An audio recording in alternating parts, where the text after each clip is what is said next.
Moi, je me rappelle que vous avez parlé que vous avez une grande ambition pour les quartiers populaires, notamment lors de votre discours le 8 février 2008. J'étais là, donc à l'Élysée, et vous avez parlé de la refondation de la République, à briser les ghettos urbains, culturels, etc., sociaux et psychologiques. Vous avez même pris tout le monde de court, et c'est vrai, c'est tout à votre honneur. Donc la question sur des banlieues, donc la sécurité, la diversité, vous avez évoqué également l'égalité des chances, vous êtes les premiers à le faire.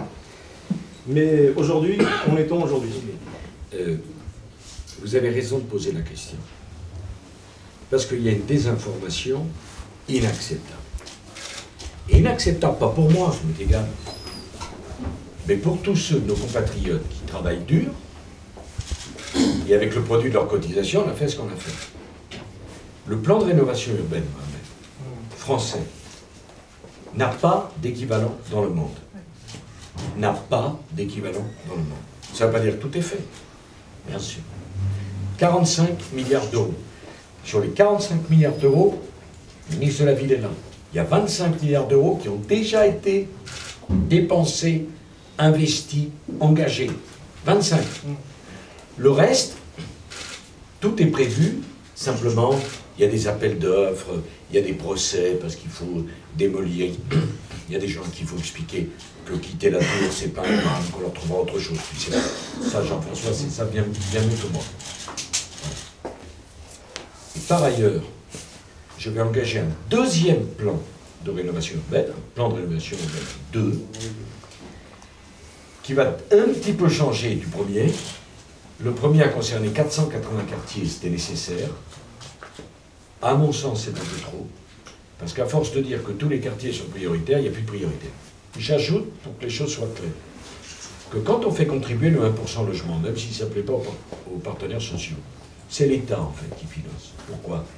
Parce que l'État pourrait prendre le 1% pour diminuer son déficit.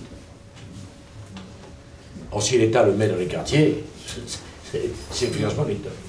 Deuxièmement, un mot sur les bailleurs sociaux. Les bailleurs sociaux. On me dit, ah oui, vous faites payer les bailleurs sociaux. Ben, bien sûr.